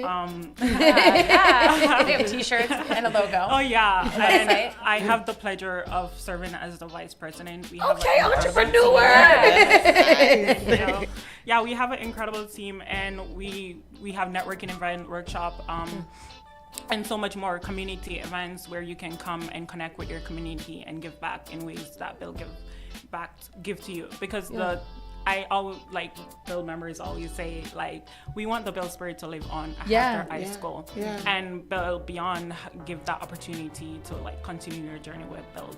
And to be honest, Build is invested in our growth because I always say like when a community is invested in your growth in the path that you're taking, it's a powerful thing because like when they provide you with the resources and the support and all the things that you need, we don't just dream, we become unstoppable, and that's what Bill's trying to do. Absolutely. So, She should bring her everywhere. Yeah, so we gain a lot from Build. It's not just becoming a CEO or starting a business. There's so much more. You have the networking aspect of it. We have events where we meet with CEOs and they share their journey with us. And then we have these coaches and stuff that come in and they could offer you internship or ask them about the field that they're in, or even a job. Yeah, I mean, even to a get job. started. Yeah, right. Yeah, definitely. So I feel like there is so much more to build than just being an entrepreneur. We have so many different aspects of it. So That's it's so just good. Oh my God! I just to what you just said about talking to the mentor. I mean, talking to the coaches and interacting. Right? Do not be afraid to get a job to fund your dreams. Yeah. Do not think you are above working somewhere and saving money to fund into your freedom and entrepreneurship. And that's coming from an entrepreneur. Hello. Yes. Do not quit your job until you got some money, some stability, some money, some honey. money, because it's crazy. We do got to pay some bills, so we're gonna sign off right now. Commercial. I said that like 7 times. Y'all gonna get us fired. But that's why we're entrepreneurs, so we can hire ourselves. Sorry, last question. Do you guys need more mentors? What do you guys need from the community to kind of help this besides, parents wanting to get these programs in the school, mentors, advisors? What do you guys need at Build? Yeah, we need community members to be involved as volunteers or as donors or both. If you can give money, that's awesome. If you can give time, that's awesome too. Yeah. Love it. And there's a tab for volunteers on the website. Yeah. We need. I'm gonna speak for myself. Black men, please and thank you. Yes. And figure it out. It's not a big commitment. It is an hour, right? Taking it side note to 10,000 Fearless Peacemakers, an hour of doing something is better than 24 hours of doing nothing. Hello. So Say if that. you could figure out 1 hour to invest in young people and speak to your younger self, I implore you to do so. Please and thank you with a cherry on top. With that said, Spark FM Online, Saucy and Friends in the Morning will be right back in a second. You're listening to Saucy and Friends in the Morning with Miss Hot Sauce, Miss Tony, and Rockstone Triz. What is this, Doctor? This is Well, Spark of New England, Spark FM. Bringing the heat back to the airwaves. Turn us up. All right, let's take a look. Advertise your business, brand, or music on Spark FM. Contact us at sparkfmonline.com for more information. Often I hear people talking about how high their electricity bills are. Massachusetts has programs that everyday homeowners pay for, but never look into. Have you ever considered why some homes have panels and others don't? If you have Eversource, National Grid, or Unitil for electricity, you are paying for your neighbors to get panels at no cost. The charges are on the bill. Why not get someone to pay for yours? This program also helps with re-roofing, tree cutting, and electrical upgrades. If you're tired of short-term solutions for a long-term problem, connect with Bakari to find out if your home meets the requirements to upgrade at no cost out of pocket. Save the planet, future-proof your family for power outages, and save tens of thousands of dollars on an otherwise lifelong bill. Mention Spark when you call or text SPARK to 617-833-8940 to get 2 months off your power bill covered if your home gets selected. Each and every Saturday night from 6 to 9 p.m. inside the Avenue where you bring the drinks and we bring the vibes. My name is Gary Banton alongside my co-host Big Trini right here in SparkFMOnline.com, the #1 place for soca, hip-hop, R&B, and more. Each and every Saturday from 6 to 9 p.m. It's the Avenue. Praise the Lord, City of Boston. This is Brother Chris right here on Spark FM. Come on, sing it. Bringing you Sunday morning worship each and every Sunday morning, 6 to 10 a.m. Let's get our praise on.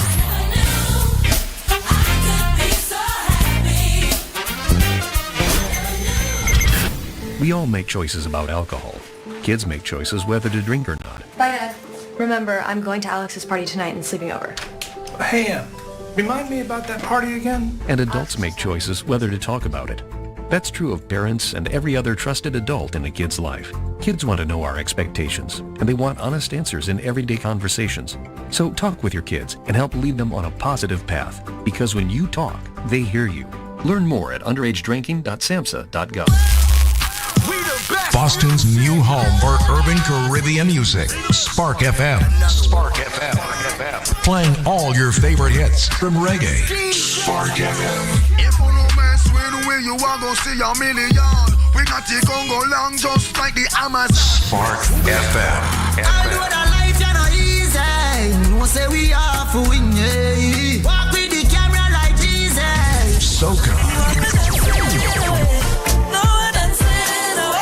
Hip hop. Yeah, we on and we going crazy. R&B.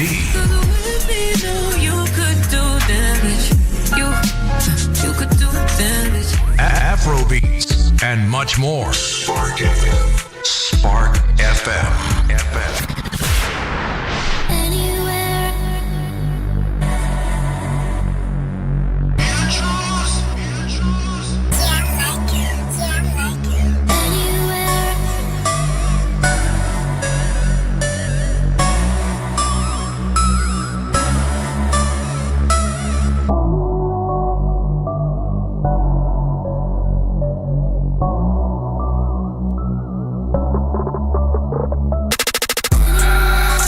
From your swag and your class, you be acting hot to Diddy. Probably from the South End, could you shoot game silly and you pretty, acting like you from New York City. Still I bring that.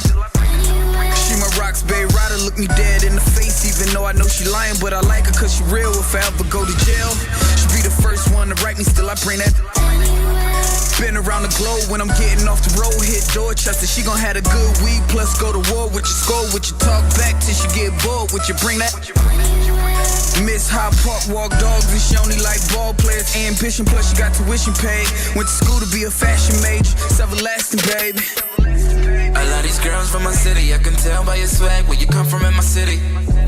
Just passing through her and ghetto. There's a pretty brown thing riding with me. I swear I'm trying to rip your clothes off right now. Right now. Girl, we can do it.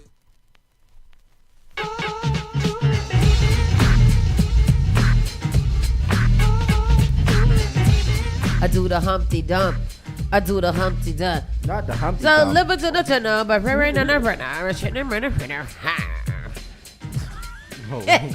that's all I got. That's all I got for you guys. Welcome back to Spark FM Online, #1 for urban and Caribbean music. Let's get into our national and entertainment news in a record time.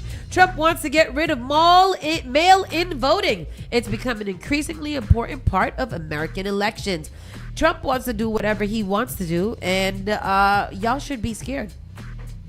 Whatever he wants to do while babbling a whole bunch of BS too at the same time. He said that mail-in ballots are just terrible, they're illegal, and that, they make people lazy. And he liked it when he went to go vote and they asked him for his ID. And it might be a little inconvenient, but mail-in ballots just do not work, and he wants to get rid of them. Even though he voted by mail. Yes, it just makes me kind of curious as to what part of the universe he is living in. Did you think he forgot about like the elderly or like people who are sick or shut in and things like that? Did he forget about people who are in college and school and things like that?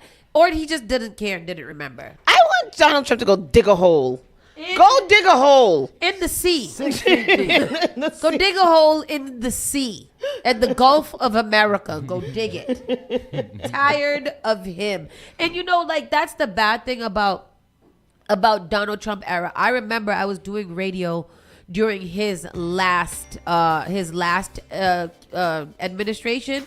And I remember it was overwhelming every friggin' day. It was something about some foolishness that Trump is doing, and it's even worse now. So now I just don't even know where I am in life. I don't even know what to do. So I don't know either. It's foolish. It is foolish. Tulsi Gabbard, I wonder if she was still around, revoked security clearance of 37 current and former national security officials. What is she the secretary of? She's secretary of CUNT.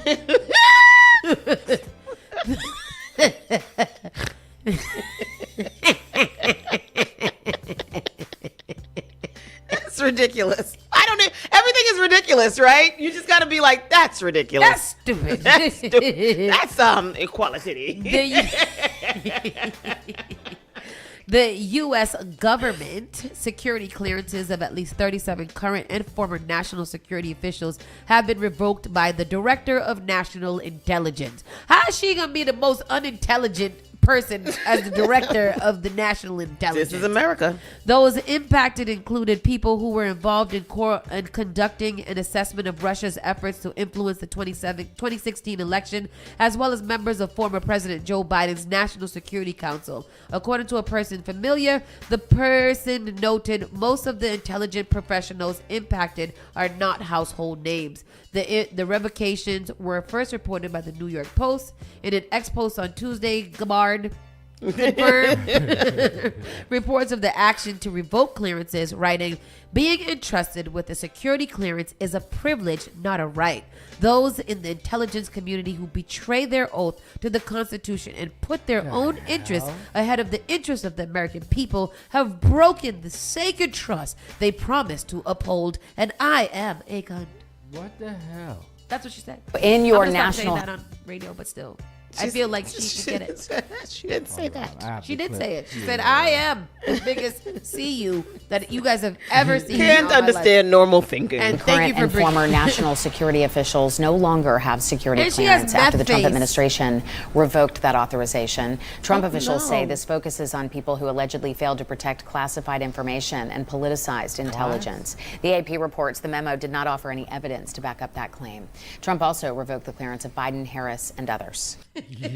I will say that I like her little skunk streak. What's wrong with this? She's a skunk. She's literally a stinky lady. Skunt. and she does. Let me look up meth face because she has all those craters all on those her holes. face, and that's from evilness. You know, like that's Large from being- pores. Yeah. What kind of name is Tulsi Gabbard? What is she She's from? an immigrant. Where's she from? From immigration. Immigration. I'm gonna log off of this program. Get out of here if you're not gonna behave yourself. How you spell Tulsi? T-U-L. Tussie. Tussie Gabbard. Tulsi Gabbard. Tulsi Gabbard. no. Where is she? Let me see her Wikipedia. Let me see. She is from her spouse's name is Abraham. Abraham. And Edward. She all of her. She's a first She has two Samoan and Hindu, first Samoan American and Hindu American member of the U.S. Congress. Oh, she is DEI. DEI. Is where they find her. Do we even trade with those places? She's Honolulu. She was born in Liloaloa, American Samoa. How do her people feel about her? Samoans, I feel like they're pretty Black. level-headed, black. You know, like very, very proud of their heritage and their culture. I bet they want to stone her. Yeah, she's not invited to the cookout. She can't come to the reservation. Chris Reed, how are you today? What's going on, buds? How you doing? I'm trying to figure it out. too. Chris is having a good old time in I these had to comment take the sections, comments off. and that's all right, Chris. You just have it up and come back later. Christy Gnome says entire southern border wall will be painted black to stop the climbing, because Donald Trump said that when it's black, it gets hotter. So it'll be hot to the touch. It's steel. It's currently steel. Thank you for acknowledging how hot being black is. I see what you did there. It's hot to the touch, so when they'll get to it, they'll burn to death if they touch it. So they're gonna sit there and they're gonna use our tax-paying dollars to paint, to purchase paint from the Home Depot and paint the steel wall to black to make it hotter.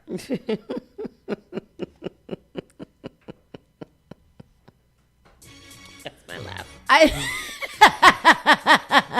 Homeland Security Christy Gnome said Tuesday that the entire wall will be painted black because Donald Trump is smart, and that's what he says.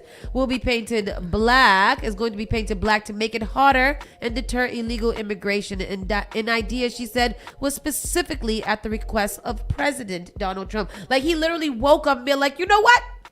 I had a great idea. Yeah. Let's paint the wall black. It will make it hot because black makes things hot. Yeah. Charlie Daggett got How much $1 million? We took off for the border in Arizona with Colonel Hugh Jones. The border's right below you. There's a wall. Jones commands a brigade of soldiers guarding that wall, stretching across rugged terrain. The brigade is spread across 1,044 miles of the southern border. So that sounds stretched out. How do you figure that out? Because we can't brute force the border or just occupy it by force, we try to drive that in the smartest way we can, using a lot of the capabilities that we would use in warfare. Chinook helicopters lifted in heavy equipment while thousands of active duty troops deployed to reinforce the border. We span 4 U.S. states. Major General Scott Nauman commands American forces on the border and the Army's Quick Reaction 10th Mountain Division. What is this assignment doing to overall readiness of the 10th Mountain Division? Basic. That don't have nothing to do with coloring it black. They're going to make them same soldiers out there because they're bored because since they built this wall and they have all this reinforcements, crossing the border has gone down. So now that the military is now bored because there's nobody really crossing anymore in the way that they think that they are, they're going to have them out there painting that wired, that barred fence black. Just up and down, painting it black. There's nothing else. There's no other things to do. No. Well, that's they might as well just get a bunch of dogs and let the dogs just run around the border. Like Wanda said he wants them to walk into it at night. God. So that is that. I'm not sure how much that's going to cost, but I'm pretty sure that whoever gets the contract is going to upcharge the United States to do that. Yeah. Because painting something black is crazy. Yeah. Just because it gets hotter. White House sending social media teams with FBI on some arrests in D.C. He's sending like content creators on arrest missions so that they can document it. Yeah, so they can make content. Yeah, you know. Yeah. Oklahoma ideology test for teachers from New York and California draws criticism. What is an ideology test? What the hell is an ideology test? Read it. That Read sounds it. like some indoctrination foolishness. Yeah. Oklahoma will require applicants for teacher jobs coming from California and New York to pass an exam that the Republican-dominated state's top education officials says is designated to safeguard against radical leftist ideology, but which opponents decry as a MAGA loyalty test. Oh my God. Ryan Walters, Oklahoma's public school superintendent, said Monday that any teacher coming from the two blue states will be required to pass an assessment exam administered by PragerU, which is the one that is taking over for PBS, a right-wing conservative educational media platform. PragerU. Okay. And Oklahoma-based, I had to go look them up the other day because I was like, what are you guys trying to teach these babies? An Oklahoma-based conservative nonprofit before getting a state certification. As long as I am superintendent, Oklahoma classrooms will be safeguarded from the radical leftist ideology fostered in places like California and New York, Walter said in a statement.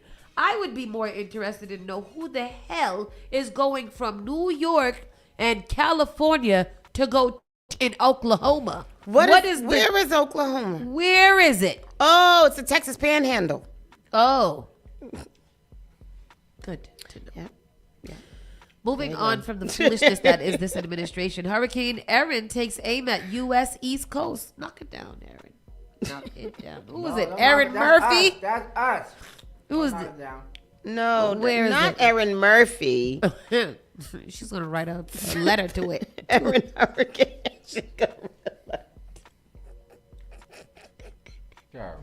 Y'all are out of control on this Hurricane show. Erin Murphy.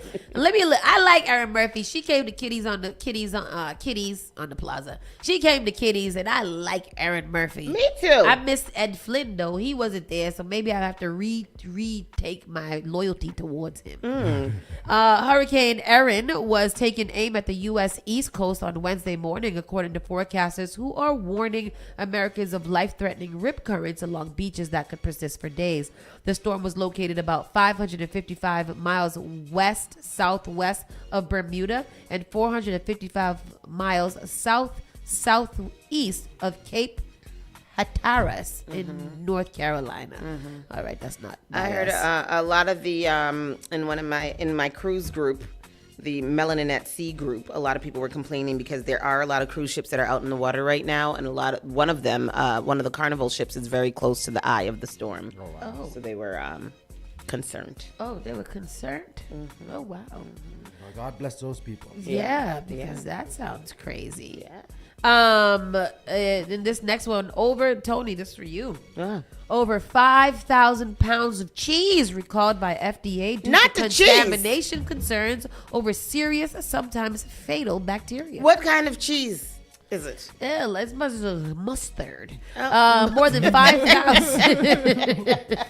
More than 5,000 pounds of cheese products made by Mitterfield Original Cheese Co-op are being voluntarily recalled after the company discovered contamination by potentially deadly bacteria. The bacteria in question, Listeria, oh God, no, can cause serious and sometimes fatal infections if ingested, especially in young children, pregnant individuals, the elderly, and those who weaken immune system.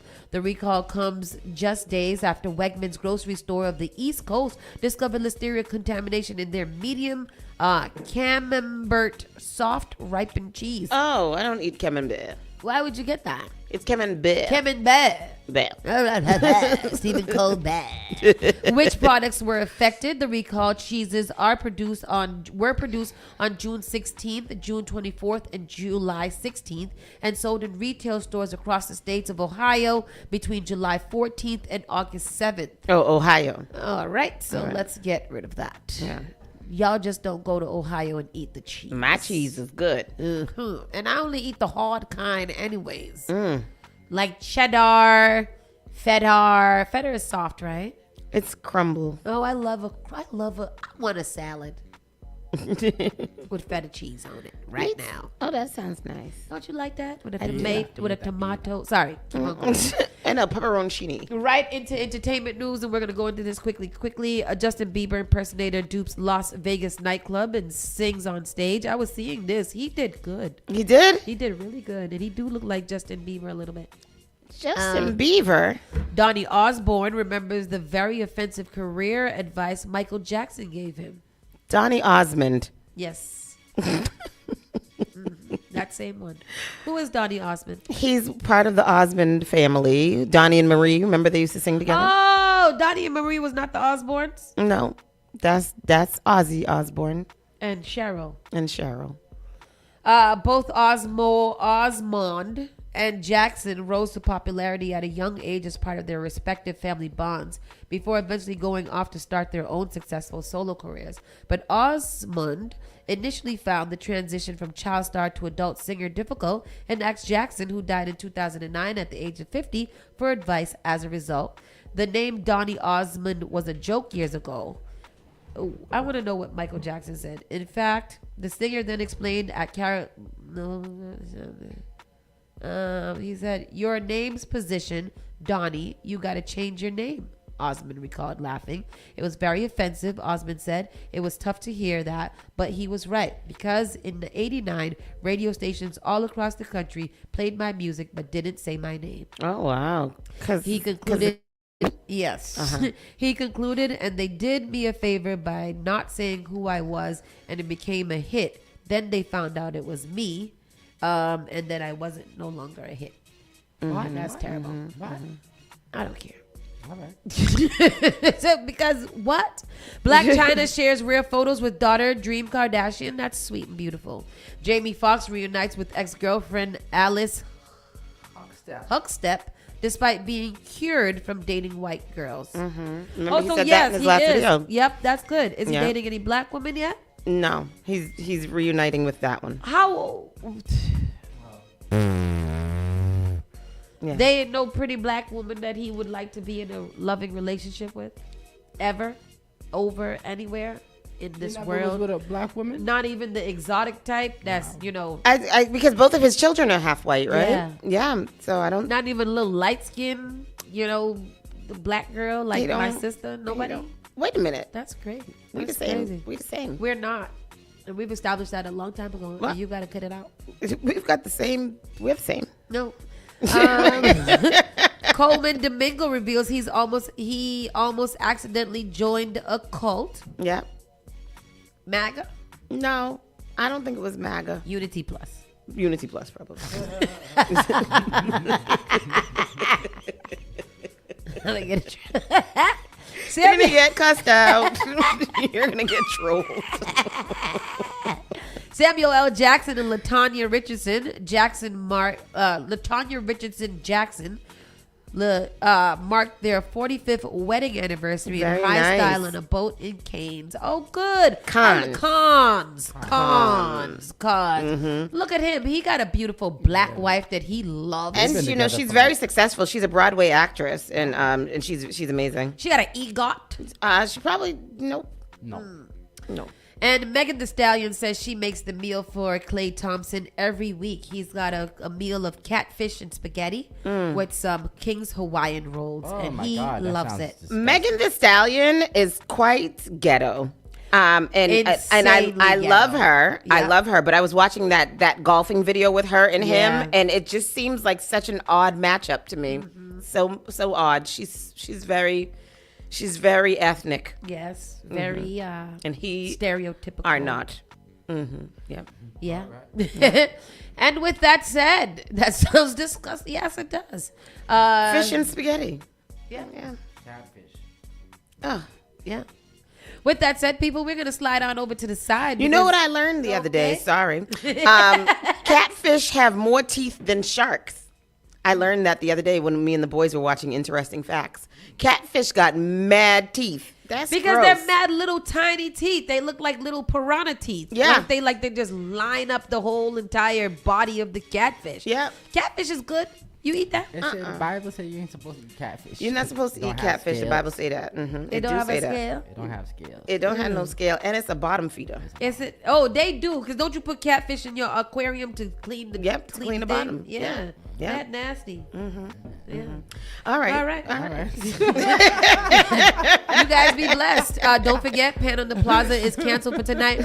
But there are a lot of other things going on in and around the city. Especially this is Carnival Wednesday. Yep. And don't forget, Past the Ox is here right at Yep. Spark FM. Past the Ox is here right at Spark FM. Come on in and have a grand time and do the damn thing. Yes. That's what we saying. We're going to have a funky good time. Yeah.